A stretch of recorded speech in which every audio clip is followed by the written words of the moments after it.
Well, the virus has now killed more than 100 people in China, and new cases have been confirmed around the world. So you don't want to frighten the American public. France and South Korea have also got evacuation plans. But you need to prepare for and assume strongly warning Americans to avoid all non-essential travel to China. That this is going to be a real serious problem. France, Australia, Canada, the US, Singapore, Cambodia, Vietnam, the list goes on. Health officials are investigating more than 100 possible cases in the U.S. Germany, a man has contracted the virus. The epidemic is a demon, and we cannot let this demon hide. Japan, where a bus driver contracted the virus. Coronavirus has killed more than 100 people there and infected more than 4,500. We have to prepare for the worst, always, because if you don't and the worst happens... War Room Pandemic. Here's your host, Stephen K. Bannon. Welcome to War Room Pandemic, Wednesday, July the 8th, the year of our Lord 2020, episode 217, the second hour of War Room Pandemic today, broadcasting live from Capitol Hill, a very hot and humid Capitol Hill, with Greg Mance, Jack Maxey, and me, Raheem Kassam, on the John Fredericks Radio Network, America's Voice.news, in Mandarin on G News and GTV, blown through the CCP's firewalls, and later on in the evening on Newsmax. Very grateful for all of our broadcast partners and all of our guests, our production team, whether it's here in the War Room or in Denver. I want to give a shout out to those guys. I want to go back now to the end of the last hour on the last episode, joined by Bill Gertz, national security correspondent for the Washington Times, and Jack Posobiec, senior reporter at One America News. Bill, thanks for hanging over the break. I just want to reset on this real quick, because you had a major moment yesterday when the FBI Director Christopher Wray went to the Hudson Institute and really laid out exactly what's going on, the things that you have been saying for a long time, the things that Stephen K. Bannon has been saying for a long time, and a whole host of others. Tell us, how did it come across to you to hear those words from that point of authority, from that place of authority, from the mouth of authority, and do you think the comments went far enough, Bill?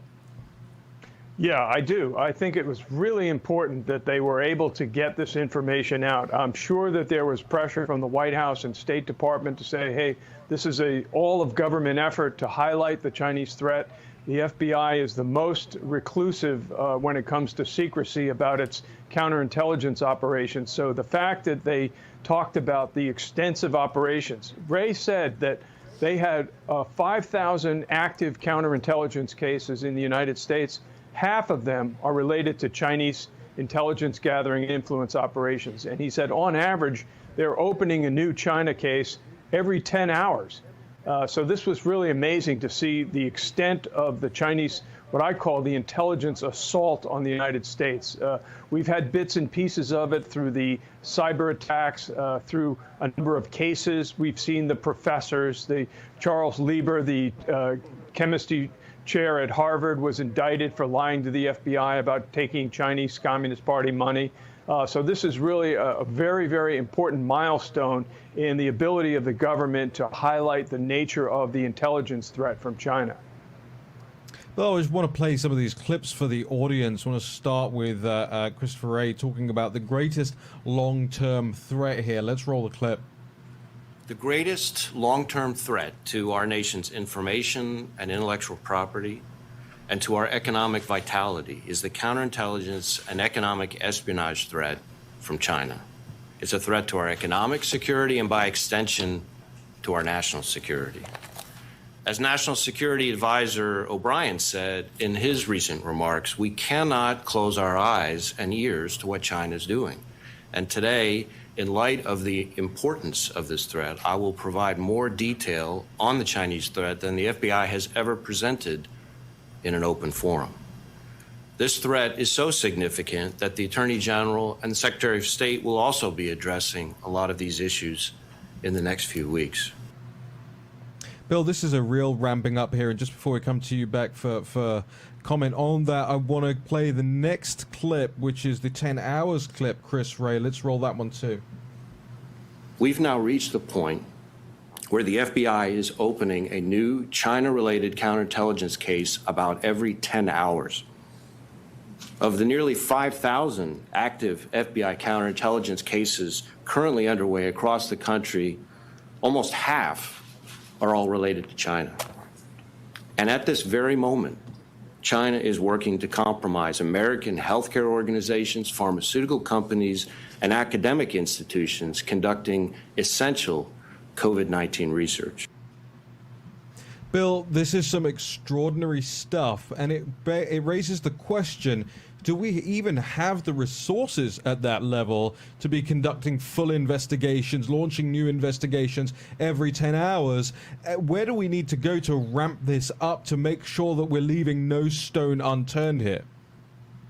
Well, it's interesting. Yeah, I'm sure Ray was asked about that during the question period, and he was a little bit non-committal in stating, well, Congress could certainly give us more resources. But I think that this period that we're facing right now, the threat from China is so great and so severe that we need to do a major restructuring, as we did after 9/11 when we reoriented our counterintelligence resources towards counterterrorism. I think it's time to make a similar shift towards Chinese counterintelligence and counterinfluence.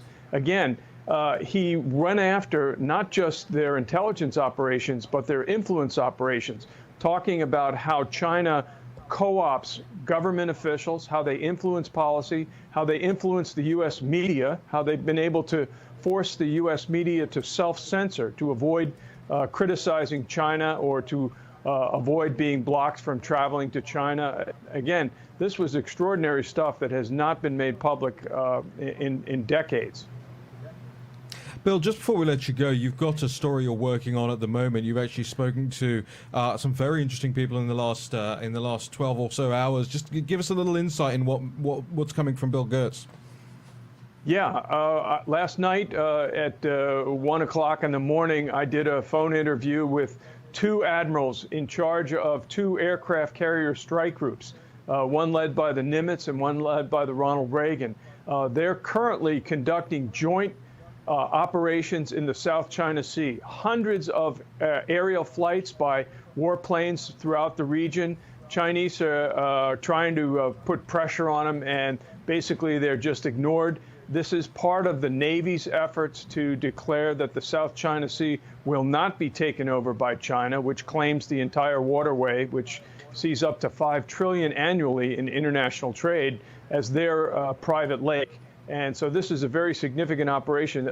Because of the COVID-19, they weren't able to allow reporters to go out on the ship, so they did a brief press briefing for reporters. And I was fortunate enough to get to talk to Admiral Kirk and Admiral Wyckoff. Bill, when will we be able to see that and read that, and where? It should be up on the Washington Times later today. All right, that's fantastic. Hey, Bill, as a former Navy guy, what was the kind of impression you got from these guys on the ship? Do they feel confident about what they're doing? They feel gung-ho? Oh, yeah. It's definitely walk softly and carry a big stick. The carriers are the big stick. They're in the waters where China, I asked specifically, what are you seeing in terms of Chinese Navy response? And they said, the Chinese Navy's there. They're behaving themselves. They know if they try anything. We have two carrier strike groups there that could wipe out any attempt to intimidate or possibly take some type of action. You know, there was an incident near Guam not too long ago where a Chinese ship fired a laser at one of our Navy patrol aircraft. So you can imagine that the tensions are pretty high following the all of the things that have happened here in Washington, including the FBI director's speech. So I felt that they were very confident, and they were really sending a message, a show of force to China in the South China Sea. I'm glad to hear that. Thank you. Bill, thanks so much for joining us here this morning on War and Pandemic. Just remind our audience where they can follow you. Yeah, at Bill Gertz on Twitter, and gertzfile.com is my website where you can find my books and my stories. Fantastic. Bill Gertz there. Thanks so much. Once again, I want to bring in now Jack Posobiec, One American News. Jack, do we have you? Yes, I am. I'm here. Hey, Jack, thanks for joining us here this morning. Jack, you heard from Christopher Wray yesterday. You heard what Bill Gertz just had to say about it. Any opening thoughts on that from you? Well, I think it's a real codification of everything that we've been saying here on the War Room for a long time. A lot of the things that I've been saying in my own reporting about Chinese spy rings, the massive way that they've ramped up operations over the past decade or so. And if you actually dig deep into the details, the DNA of this speech, he's revealing espionage operations that China has been running, not only targeting our businesses and universities, but specifically targeting U.S. military members and U.S. intelligence officers. There was one operation that he detailed. It actually went so far as to almost even give operational details. But he talked about a Chinese intelligence officer posing as a headhunter on a popular social media platform. I'm kind of reading between the lines here and think this is LinkedIn. And he's offering an American citizen who happened to be a U.S. military intelligence specialist consulting services just on the side. This is actually a perennial operation or offer or approach that we would hear from Chinese espionage agencies. They ask you to write an essay, or they ask you to consult. They sometimes reach out to people who are at centers of higher learning for this, or graduate students, or people who are on their way into large corporations. Now they're seeing this tactic applied towards the U.S. military. Fortunately, at least in this case, the intelligence specialist did report it to his officers, and they were able to wrap everything up. But how many times is that happening? We saw also just a few years ago, there was a DIA officer who was actually arrested and charged with leaking. He was seen as someone who's a member of the anti-Trump resistance. He had been working for China for years, and he was trying to use anti-Trump sentiment, these partisan political ideas, to recruit more espionage agents within our own intelligence services in the intel community. So this is a fantastically huge issue, and I applaud the fact that FBI Director Chris Wray is bringing it forward, is bringing these details forward, because this is what the American people need to know. Look, this is China, right? The CCP and the PLA working together have hacked Equifax back in 2017. That was 145 million Americans, their personal data, their financial data, business data, that was lost. OPM 2015, right? Different administration at the time. 4 million federal officials, federal employees, actually myself, their information was hacked, their private information, even their background checks for those people who held security clearances. So we've seen China targeting our government, our national security at a very high level. And I think that your comment as well was quite prescient, because does the FBI have the resources to go after all of this stuff? We know that the counterterrorism budget at FBI and in the intelligence community has become so large, but how much of that is being sent to the counter-espionage, counterintelligence units? You know, we see in the Russia investigation, we seem to find the same 3 or 4 names popping up over every aspect of the operation. And so I'd really like to know, and I'm sure obviously they can't tell us with specificity which agents are working on this, but I would hope that FBI Director Wray sets up a task force specifically designed for China counter-espionage operations, so that we can detect these things, we can fight them, we can track them back and expose them wherever they are found, whatever side of the aisle they're on, whatever they're doing on social media to sow discord and disarray for the upcoming 2020 election. This is absolutely something that's within the mandate of the FBI and something they need to be going after to secure the integrity of our election, which is coming up in just a few months. Hey Jack, we're going to go to a break in about a minute, but I'd like for you to hold over if you can, because I want to get your thoughts on this World Health Organization situation. This I don't tend to turn on the mainstream news television in the middle of the day. I try and avoid it. I catch up in the evenings with the things I need to catch up on. So I don't know quite how this was taken, but I imagine the phrase "cold cup of sick" comes to mind as far as the establishment media was concerned about this. In the 30 seconds we've got here, and then when we come back, what is your thoughts on this? Well, the World Health Organization failed their duty, right? Their job was to prevent pandemics. Their job was to collect information. They knew that China was a place where these things could break out, and yet China lied. They helped them cover up those lies and perpetuate those lies all along the way. Well, we'll come back with more of Jack Posobiec, Jack Maxey, Greg Manns, Raheem Kassam here in the War Room. Want to get your thoughts following on the live streams. #WarRoomPandemic in the YouTube live chat. all across Facebook as well. And do me a personal favor, would you make sure you're hitting that share button, inviting more people to watch the live show and afterwards on podcast. We'll be right back. Brett Favre, legendary quarterback. Jerry Rice, legendary wide receiver. You ready for your weekly meeting? Yeah, we're ready. Let's do this. Let's stack the deck. When legends play, they wear CopperFit Advanced Back Pro. CopperFit's best-selling compression back support just got better with new double-band adjustable supports for customizable compression when you need it most. Since I put this on, I feel so much better. The core is the most important thing. To know that I'm stabilized here. Whatever I'm doing, I can give it 100%. 4 built-in stabilizing supports designed to improve posture and help reduce lower back stress and strain. You have back pain and it's affecting your everyday life. You do something. If you can find something to help you get back out and be active like CopperFit, go for it. Absolutely. Do not give up.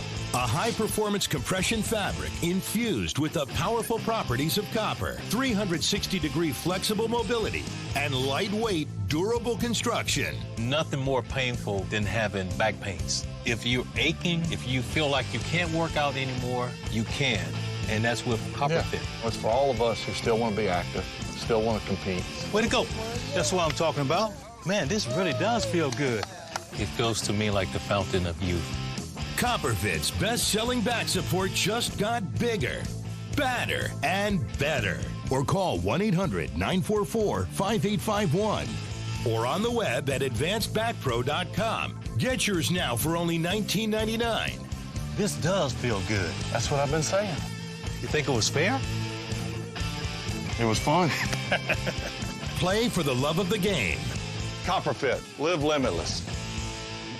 At Leaf Filter, we're on a never-ending journey to end gutter cleaning forever. Whoa! Way too dangerous, Bill. Say goodbye to that ladder. Way too clogged, Melissa. Those black gutters are causing serious damage to your home. Look at these cracks in your foundation. Leaf Filter, the nation's #1 rated gutter protection system, will keep you safe and protect your home. Leaf Filter's stainless micromesh screen fits over your existing gutters and is guaranteed to filter out everything except for water. No more leaves or debris in your gutters for the life of your home. Schedule your free gutter inspection and estimate, just like Paul. With Leaf Filter's lifetime warranty, we guarantee you'll never have to clean those nasty gutters again. Everybody okay with that? Oh, I yeah. sure am. Call 833-LEAF-FILTER or go to getleaffilter.com for your free gutter inspection and estimate. Act now and save 15% off your purchase. War Room Pandemic with Stephen K. Bannon. The epidemic is a demon, and we cannot let this demon hide. War Room Pandemic. Here's your host, Stephen K. Bannon. Well, 2020 has been a gut punch to American business, and if you're going to succeed, you need every possible advantage. That's why smart companies run on NetSuite by Oracle, the world's #1 cloud business system. Get your free guide right now at netsuite.com/Bannon. You're in the War Room. Greg Mans, Jack Maxey, Raheem Kassam. Stephen K. Bannon has left us for the rest of the morning. I think he had a shuffleboard match scheduled or something like that on the was it whatever deck it was. Lunch and bridge. Exactly. We've got Jack Posobiec joining us down the line as well. But just before we go back to this WHO discussion, Greg Mans, has breaking news in terms of the Supreme Court.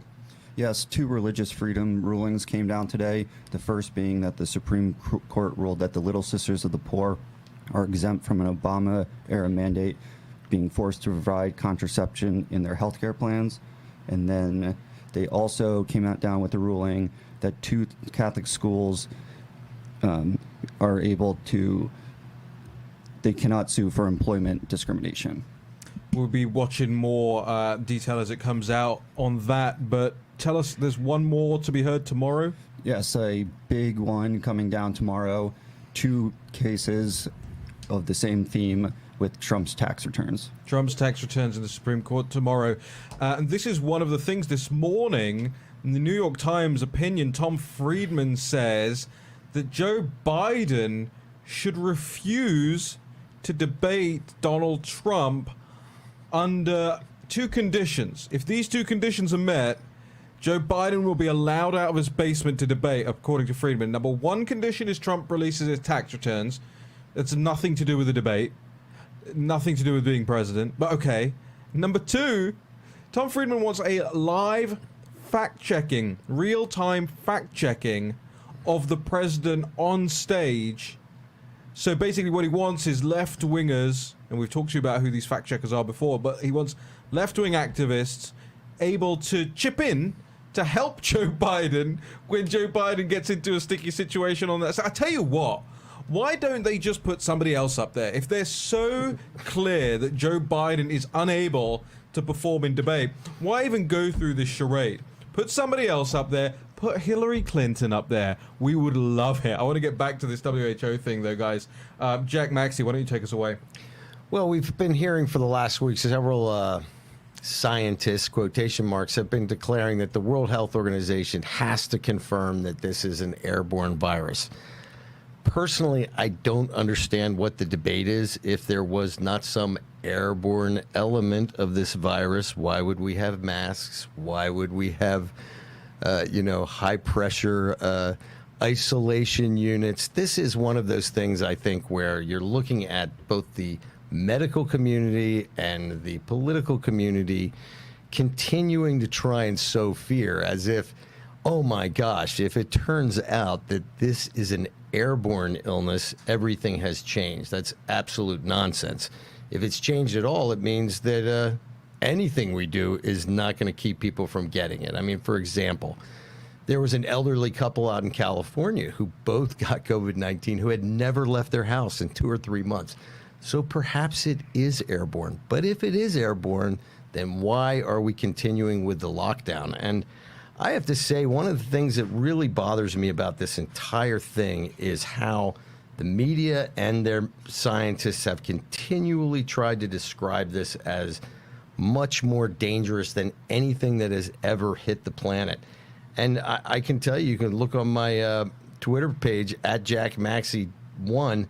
I put up a chart from the CDC defining the death rates from influenza. And I can assure you, in under 15 years of age, influenza is far more lethal than COVID-19. And why this is not being revealed to the population is beyond me. In fact, if you compare the death rates, it has a very similar cluster amongst the elderly as this disease does. I like how you're squeezing this flu thing in when Steve isn't on the line to tell you that nobody dies of flu, Jack. Well, I'm just following the CDC guidelines since they are the, burning bush of this entire operation. I'd stay clear of the CDC guidelines on a lot of things. Jack Posobiec. Do we still have Jack? Yes. Oh, Posobiec, your thoughts on what Maxey just said? Yeah, well, I think that it's really a situation where, look, interestingly enough for me, I've been doing a little bit of traveling over the past couple of weeks. I spent 3 days out in Seattle doing the Chaz coverage. I went to Tulsa. I just got back from Mount Rushmore, so South Dakota. And I got to tell you, people are traveling again. The flights that I were on were completely full. Airports were full. Most people were wearing masks. Obviously, on the plane, you're required to wear a mask. But the idea that people are going to be staying home anymore in terms of these things, or that people are, totally willing to be shut out, I think it's broken. I think that the dam is broken on that. The floodgates are open, and people seemed pretty comfortable with being able to fly. Even some seniors I saw flying, not as much, but I did see a few. And then out there in South Dakota, of course, when I was there on the ground, you can see the videos from Mount Rushmore and then Rapid City. Everything is open. Movie theaters are open. Restaurants are open. They're taking measures for social distancing. We went to see a movie, and I guess the rows were, one row was open, but the next row would be closed, that sort of thing, interspersed for social distancing. But I think that Americans, by and large, and are looking at this and saying that they understand what the risks are. They understand that it is a personal decision, with the exception, of course, for the nursing homes and what went on there. And that still remains to be seen who's going to be held accountable for that tragedy. But really that for most Americans, they're looking at this and understanding the risks, and they're taking actions based on it. Jack, you raise a good point, and I want to get your thoughts on that. I mean, who is going to be held accountable on the nursing home scandal? Because it is a national scandal. It is actually an international scandal. Frankly, you're seeing that take place all around the world, and Boris Johnson's under some fire for actually mentioning that yesterday. People in the UK are saying, no, he should have given more money to the NHS. That would have solved everything, because that's always the solution in the United Kingdom. Just throw more money at the National Health Service, this national religion that we have now in the United Kingdom. But who is going to be held accountable in the United States, and what measures are being taken? Are you hearing anything out of the administration on the nursing homes, Jack? Yeah, well, I know that the Trump administration, according to folks I've talked to in HHS, they are currently working to get a full compendium of all data from all 50 states regarding the nursing homes, find out exactly what happened, where the testing levels are, who got what, who ordered what happened, and then they're going to use that to move forward. Now, I can talk about my home state of Pennsylvania, which I've been focused directly. 70% of the deaths in Pennsylvania, 4,500 people, were seniors at nursing homes or assisted living facilities. That is absolutely on the order of the governor and the health secretary there. Now, what's interesting, though, of course, is the blame game has begun. So what you're starting to see from the Attorney General level and also other members of the Pennsylvania administration is they're trying to put the blame on the nursing homes by saying, oh, well, you shouldn't have accepted those people if you knew you had an outbreak. But at the same time, the nursing homes are turning around saying, you are the ones who ordered us to accept these people. Yeah, and you said that it would be, and Cuomo, of course, said this as well, that it would be discriminatory to block people from getting access to nursing homes if they were tested positive for COVID. I mean, it seems really like a situation where, as we know, of course, viruses do not discriminate unless Jack Maxey has some info on that he wants to drop in terms of a knowledge bomb. But yeah, discrimination doesn't seem like something that's a medical decision or a medical necessity. However, we're seeing now this blame game getting played back and forth. The responsibility ultimately does lie with the highest officials in the state, because those are the ones that run these organizations. They are the ones who control the money, and they were the ones who were supposed to be in charge of this entire thing. Hey, go ahead. Jack, when you're talking about Pennsylvania, what I find so appalling is that the health director of Pennsylvania, I can't remember what her name is, but when she decided to put the ill back in the rest homes, that same day she pulled her own mother out of a rest home and stuck her into a hotel so that she would be protected. This, to me, implies a kind of premeditated knowledge concerning the outcome of her decisions, right? Why pull your mom out of a safe place where you're paying a significant amount to keep her, to put her in a hotel if you weren't worried about the outcome of your decisions? Right. For a lot of Pennsylvanians, they really did look at that as something of a smoking gun to say, if you were concerned about your own mother, and thank God your mother is fine, that she was able to get out, but if you had that concern, well, then where was that concern for the rest of the elderly citizens of Pennsylvania, these nearly 5,000 seniors that are now dead because you ordered those infected patients to cohabitate the nursing homes with them? You got your own mother out, but you allowed the others to go in. And it really strikes back to that conversation. I know Steve was talking about it earlier in the show about the rise of populism and versus the elites, where it seems like there's one set of rules and privileges for that set of people that doesn't seem to trickle down to the rest of us. Hey, we've got about 45 seconds left here. No, I was just going to say another point, too, is when they look at some of the racial disparity in the numbers of the people who died in Pennsylvania and New York State and other states that did this, a lot of it can be attributed to the fact that many of these people in these state and county homes are lower income people, and it is mostly those state, county, and city-run homes that were overrun because of poor practices. Hey, Jack Posobiec, I want to hold you over if I can, talk about this, get into this Hong Kong stuff. Do you have 5 more minutes for us? Yeah, we've got to hit Hong Kong. We've got to talk about that. All right, I'll make sure that we reimburse One American News for your time here on the show. We're very grateful for having you, Jack Posobiec. We'll come back. We'll talk Hong Kong and the latest developments there, and the Ford Foundation after this break. The hottest new razor is taking the men's grooming world by storm. And if you don't have it, you need it. MicroTouch Solo, the hyper-advanced full-body razor that trims, shapes, edges, and even shaves with micro-precision. And it's totally safe to the touch. Go solo for full-body control with one tool. No nicks, bumps, or ingrown hairs. Edge beards and goatees with one touch. Clean your neck, barber shop perfect. And check this out.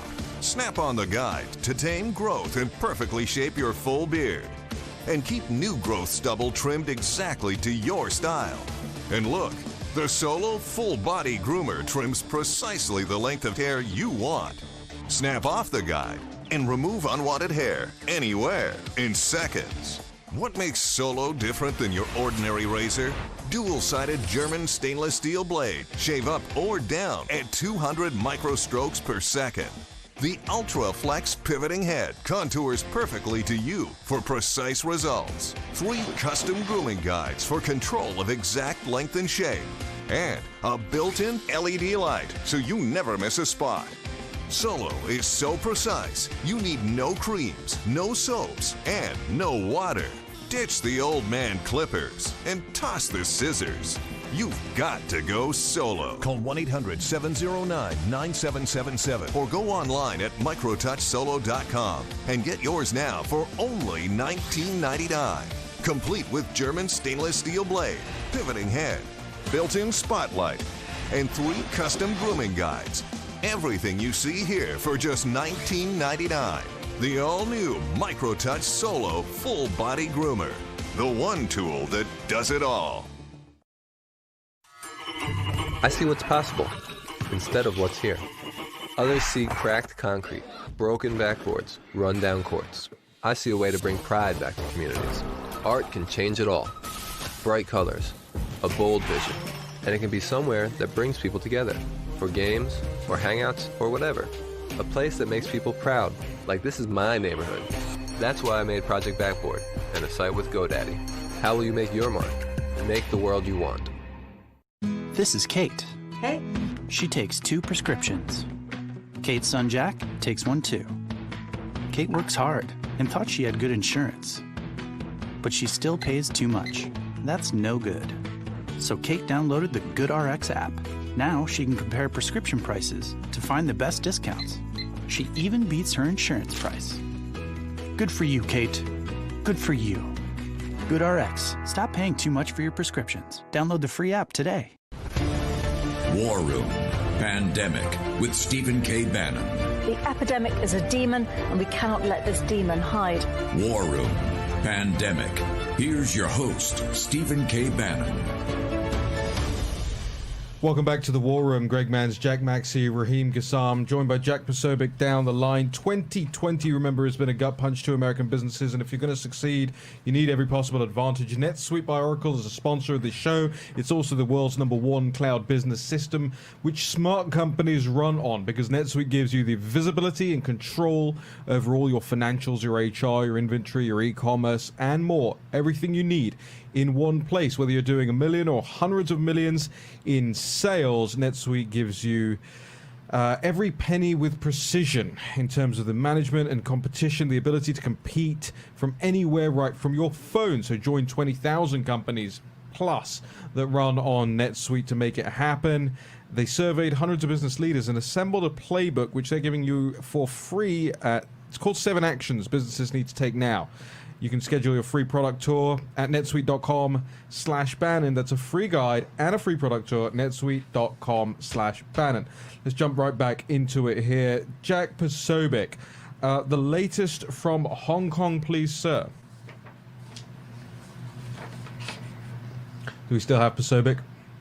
Yeah, so the big thing, and I talked about this earlier on the show, I talked about this last week as well, talking about this new national security service, essentially a secret police force that has been set up there in Hong Kong. Now, this new national security service, or NSS, they're directly reportable to Beijing. They do not follow Hong Kong law. They do not have any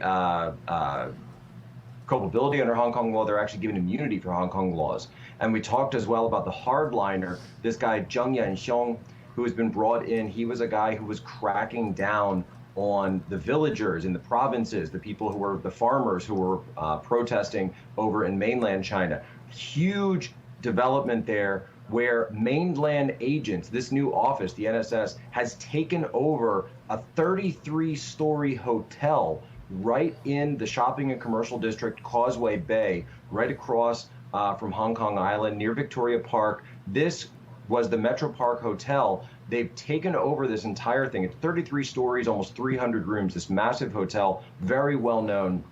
And they put, you can see the logo there, the insignia of the Communist Republic of China on top of the People's Republic of China on top of it. And so this is a huge sign that they're sending not only to the world, but also to the people of Hong Kong that they are there and they are now in control. This is absolutely a show of force that they're putting in. And another sort of wrinkle to all of this, that hotel, Metro Park Hotel, right down there in downtown Hong Kong in Kowloon Bay, this is right across the street from the actual park that the protesters used to use, prior to this law being signed. The park right across the street in the city center is where they would organize a lot of their marches, a lot of their protests. It's just across the street from Metro Park Hotel. And so this is a message directly to those protesters to, it's sort of a try it and see what happens kind of situation, that if you come, we are already here. We are taking your territory.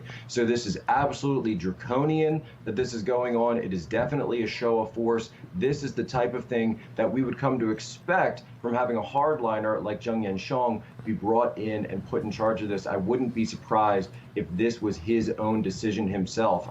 We don't have, at this point, any information regarding the actual status of the owners of the hotel, whether or not it's been nationalized or what's going on with their company, or if they'll be compensated for this confiscation of their property. But of course, the fact that it is a hotel, this will also be helpful. Why? Because we know, as we said before, that China is going to be sending in their own intelligence agents and mainland Ministry of Public Safety, so the mainland security forces, into Hong Kong. They'll be able to station them there in that hotel as their base of operations for this new secret police in Hong Kong. Now, I want to just pivot not too far away from this story as well, Jack, but Huawei is getting an absolute plastering across the world at the moment, and including in the United Kingdom. The official Huawei UK account 2 days ago posting to its Twitter page a little video, 1 minute 56 long video explaining why they're not in league with the Chinese Communist Party, how they are fully owned by their own employees, and effectively attempting this sort of very, I would say, awkward attempt to quote-unquote debunk some of the I guess what they would call rumors out there about them. I don't know if you've had a chance to look at that video, Jack, but they're getting absolutely ratioed on Twitter for it, not least because the claims that they make are claims that have already been addressed in the past, i.e. that their employee ownership, as they call it, is actually nothing but virtual shares that are required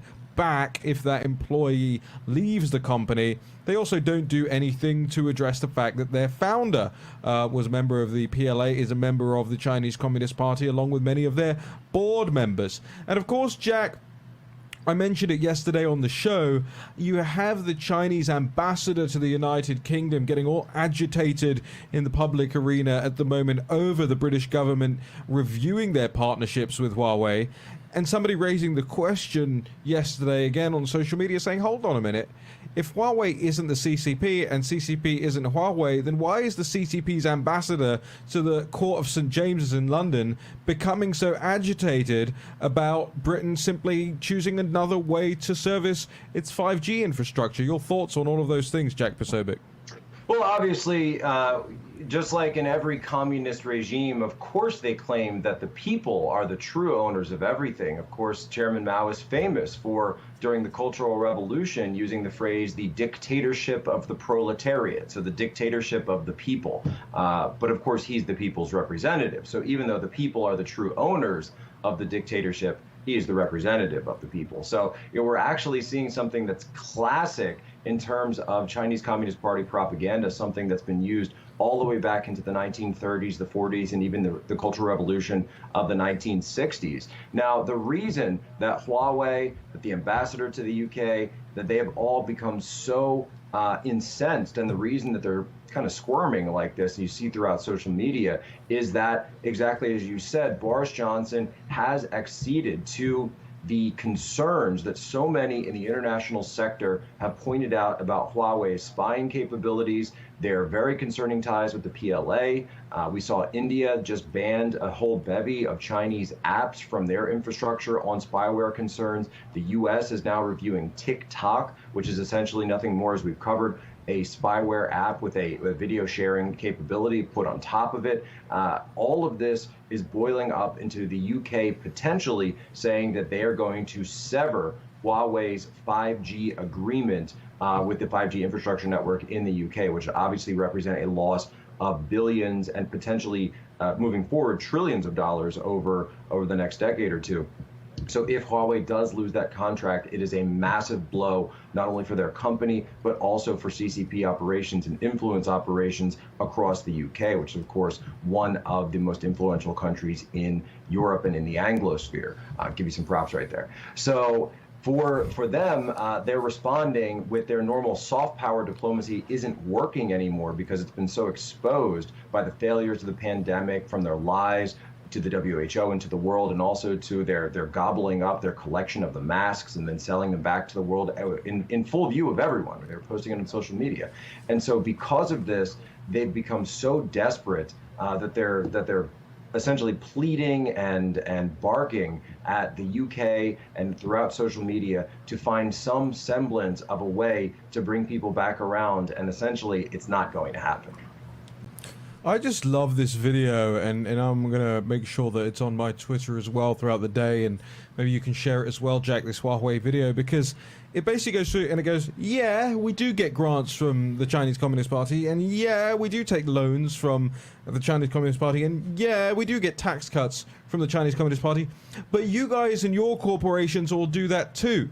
Completely missing the central point, the central thesis of our opposition to companies like Huawei. The point is not that you get treated with kid gloves, it's who you're getting treated with kid gloves by. This is the modern day National Socialist Party of Germany, if not worse, as we've said on the show many, many times before.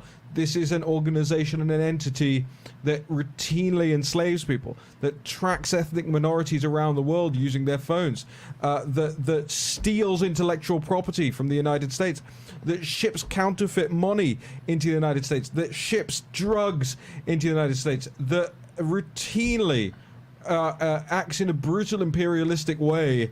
And yeah, I get that the West has that in its past too, but it doesn't have it in its present. And that behaves like this. And Huawei has the temerity to go, yeah, but you guys all do that with your companies too. Posobiec, final word to you. Well, I think you've got to see another tweet from a Chinese Foreign Ministry spokesman, a younger guy, who says, well, yes, of course, China is administering Hong Kong, but that's just the same thing as the UK administering Scotland. Extraordinary stuff. Jack Posobiec, where can the audience find out more about you? We just got to jump here. Yeah, find me on Twitter at Jack Posobiec, Posobiec, and then catch me live on One American News.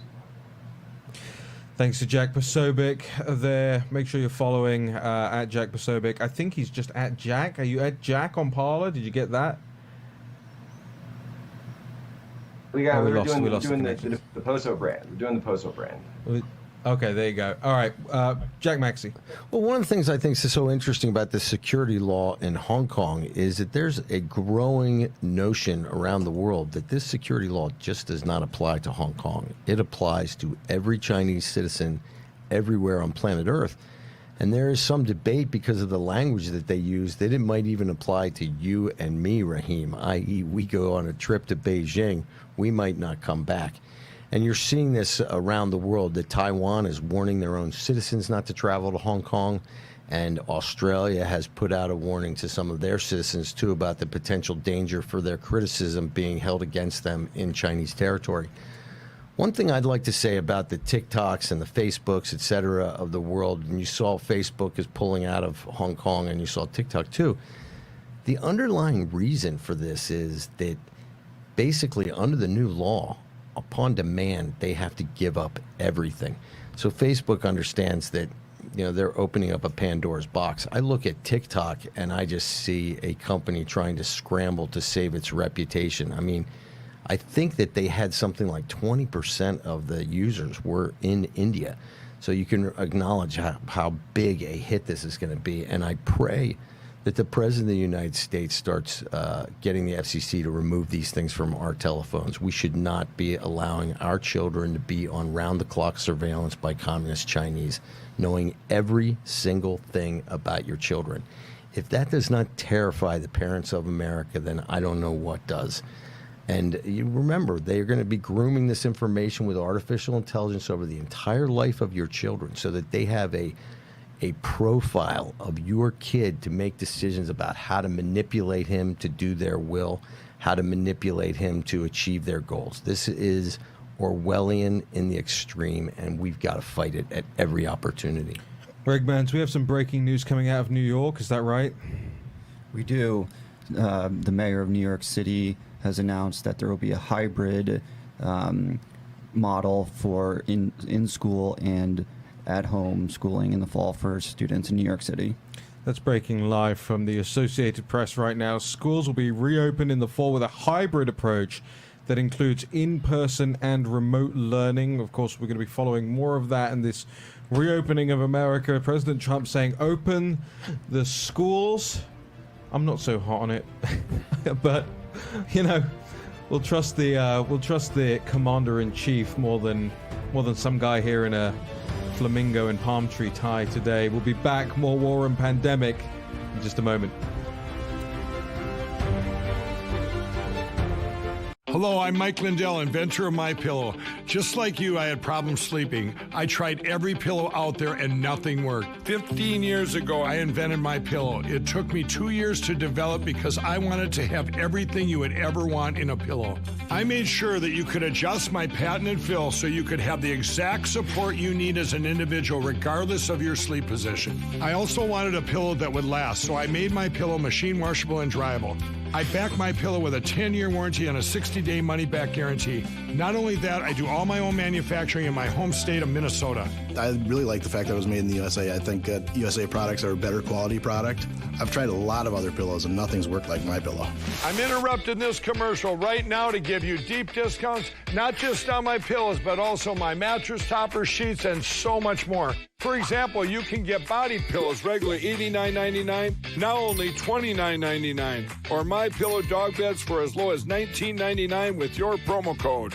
I used to think that sheets were just sheets. I got the Giza Dream sheets. They are the most comfortable sheets I've ever had. The Go Anywhere pillow is so easy to just roll up and take anywhere I want to go. Go Anywhere pillow is really comfortable, so that's what I really like. It's nice and supportive, and it's nice and small. The MyPillow topper, for the first time, has enabled me to have a cool night's sleep. I'm able to go to bed and just get rest. That's 3 inches of wonderful that's in the MyPillow mattress topper. It's just like a firm cloud. MyPillow helps me get a good night's sleep so I can do my job in the morning. Go to MyPillow.com to get deep discounts, not just on my pillows, but so much more. For example, you get body pillows regularly $89.99, now only $29.99. Or MyPillow dog beds for as low as $19.99 with your promo code. For the best night's sleep in the whole wide world, visit MyPillow.com. I'm Nick Bolton, and these days... Hey there. Hey there. It seems everybody has a pair of tactical sunglasses. Good morning. Morning. But what if you already wear glasses? Then you need these flip-up tack glasses. These new glasses fit right over your existing eyewear to give you all the benefits of our tack glasses while you comfortably wear your regular glasses. Plus, like all tack glasses, flip-up tack glasses feature Bell & Howell light filtering technology that makes invisible objects suddenly become visible. There's just nothing like them on the market today. Here you go, buddy. Thanks, Nick. Act now to get your flip-up tack glasses for just $19.99, and we'll even ship them to you free. But wait, order today and you can get a second pair. Just pay a separate fee. Here's how to order. Call 1-800-284-4127 or go to flipupglasses.com. That's 1-800-284-4127 or order online at flipupglasses.com. War Room Pandemic with Stephen K. Bannon. The epidemic is a demon, and we cannot let this demon hide. War Room Pandemic. Here's your host, Stephen K. Bannon. Welcome back to the War Room. Raheem Kassam, Jack Maxey, Greg Manns here on a Capitol Hill, which I got to tell you guys, I cannot stand this weather here. I can't do it. I can't walk out in my suit, and because I don't wear these like thin shirts that you guys wear either. I wear proper heft, right? I can't take this weather. You got to invest in some seersucker. Absolutely not. Absolutely not. And speaking of which, we have breaking news from Madison Avenue, don't we? Well, it's kind of illustrative of what's happening to our country. Brooks Brothers, a company that has been in working since 1818, filed for bankruptcy this morning. So this is just one of those indications of just how much this country is paying a price for this lockdown. And I believe they actually even say that it's been a shift towards casual attire, especially in a business environment, that has contributed to this for them. Well, actually, if you see the corporate statement this morning, they declare it's the pandemic. In fact, some observers say that Brooks Brothers has been on the leading edge of the Casual Friday movement. That's what kept them alive for the last 20 years. But you know, you're going to see this across the board. We're watching famous retailers go under because we can't leave our houses. And I'm just tired of it. I hope America's getting tired of it. I think that it's positive. You're watching the schools open up now. You see New York State saying we're going to open up in hybrid fashion. Here's something for everyone to pay attention to. ICE announced a few days ago that any colleges that do remote learning, that means that those students who are here on a student visa will not have those visas renewed, and they will have to go home. There are 1.2 million foreign students in this country. 350,000 of them are from China. They pay on average of $25,000 to $30,000 each in tuition. You can do the math. That's $23 to $25 billion a year coming into the coffers of higher education. These students often take the spots of American students because almost none of them are on financial aid, so that they are an economically beneficial student to the university rather than some poor or underprivileged American kid. This is outrageous. And now you're watching the president and ICE and everybody call the bluff of these left-wing, ivory-towered, privileged leaders of our vaunted higher education. Because of safety, remember, they're not going to open up their colleges. Harvard jumped the gun a few days ago and said that they're going to open up at 40%. Well, I guess that means that about 15% or 20% of their student population won't be able to get their visas. Cornell has announced that they're going to do a full-on open. And here's my prediction. Despite their talk about safety and concern and how important it is to save the lives of their students and their faculty from this most dangerous disease in history, in quotation marks, I'm going to bet right now that these schools are going to start to open up. Why? Filthy, dirty lucre. That's what they want. They want the money, and they don't care about it. All they do is jawbone about all their concerns for their students and America's health. Guess what? Their financial health is going to be the bottom line. You watch. Greg Mann's jumping in. And just on that point, Harvard and MIT filed federal lawsuits on that ruling or decision coming out of ICE. I was, by the way, on the Brooks Brothers issue. Somebody mentioned it in the live chat as well while you were on the Jack Maxey rant there. That they're not filing for bankruptcy. They're just refusing to pay off their loans, right? This is how bankruptcy works in the United States, isn't it? You file for bankruptcy, you Chapter 11, and then you come back. Well, this is how bankruptcy is supposed to work. I mean, unlike the British, we didn't jail our debtors. We didn't send them to Australia in chains. We try to figure out how. And that's why you have the country you have right now in Marxist disarray. Hey, listen, it's no more. It's a no more Marxist disarray than the United Kingdom. That is a fact. No, and our Marxism is very well organized. There's no disarray about it. If you want to compare the two countries, I'm happy to do that. We could send Delaware over there to take you down. Delaware, your corporate bankruptcy capital. And by the way, the Wall Street Journal running with my line on the Brooks Brothers stuff, hurt by casual Fridays. Just FYI. I want to go now, just very quickly, in the moments we have left, to the Ford Foundation. Speaking of Marxism in America, the Ford Foundation, many will be aware, has supported charitably, I suppose they would call it, a lot of left-wing causes over the last couple of decades, and it sort of severed its ties with the Ford Motor Company and the Ford family back in the 60s, but they have actually rejoined. They have appointed recently Henry Ford III to the board of the foundation. He's the director for investor relations for the Ford Motor Company. So he now straddles the Ford Motor Company and the Ford Foundation. So remember, while Wikipedia probably hasn't updated this yet, the two are linked again. Now, the Ford Foundation appears to be giving a heck of a lot of money to the hashtag defund the police movement. In fact, millions of dollars have gone, $7.8 million since 2016 have gone to Black Lives Matters and other organizations affiliated with the defund the police movement, alongside a group called Borealis Philanthropy.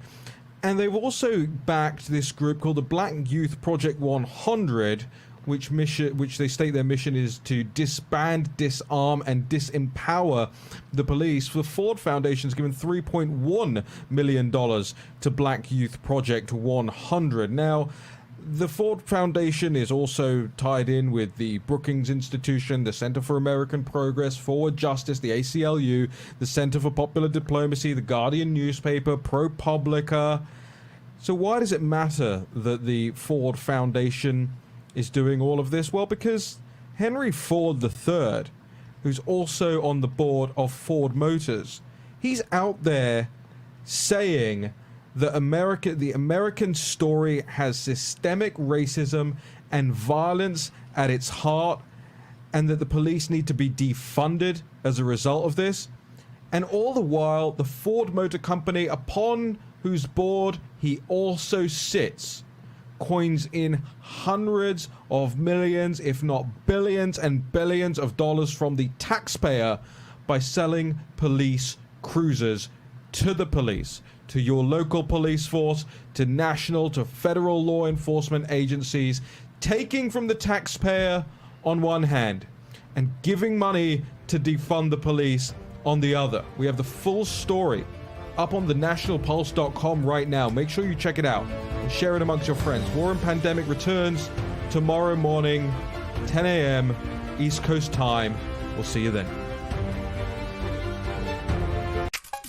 Everyone loves the benefits of compression socks, but they're just so hard to get on. Until now. Introducing the all-new Copperfit Energy Socks, redesigned for the first ever easy-on, easy-off fit to help reduce swelling, relieve tired, achy muscles, and provide energizing support. A new blend of stretch fabric for the most comfortable, easy-on, easy-off compression fit. Being a SWAT commander, we train to win. The Copperfit Energy Socks, they didn't feel like other compression socks. They totally exceeded my expectations. expectation. Our most powerful copper-infused fabric, woven into our easy-on, easy-off compression sock to help reduce swelling discomfort from prolonged sitting or standing. I'm 38 and a half weeks pregnant. CopperFit Energy socks worked beautifully. Extra support around the arch and ankles for increased support and relief of muscle aches and pains. I'm so excited about these socks. I'm so much more energized to go do things after a day of work. They just slip right on, yet they still have that same compression that you want.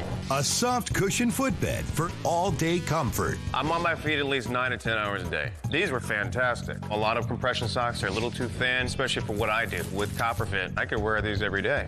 Feel more energized. Feel more active. Just feel better. They just hug your leg. It relieves all the pressure that you have. I have so much energy, I can go, hey, you want to dance? The first ever easy on, easy off compression sock. The most comfortable compression sock you will ever wear. Get your CopperFit Energy socks now online at GetEnergySocks.com for only $19.99 or call 1-800-978-1224. Order right now and we'll include a second pair of compression socks free. I've never felt anything like it before. No more pain, no more swelling, no more achy, tired feet. I can never go back to regular compression socks again. Don't settle for ordinary. Ask for the original by name.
If you suffer from foot pain, ankle pain, knee pain, hip pain, even lower back pain, if just standing causes aches, soreness, and fatigue, the problem could be your feet. When your feet are out of alignment, your entire body is out of alignment and you're in pain.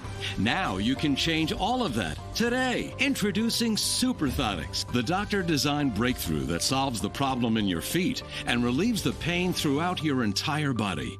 It begins with the cushioned BioLock heel cup that holds your heel and ankle in perfect alignment. Next, metatarsal and longitudinal arch supports distribute the pressure of your body weight evenly across the entire foot. Plus, these customizable inserts, which correct the angle at which your foot hits the ground, relieving your pain with every step you take.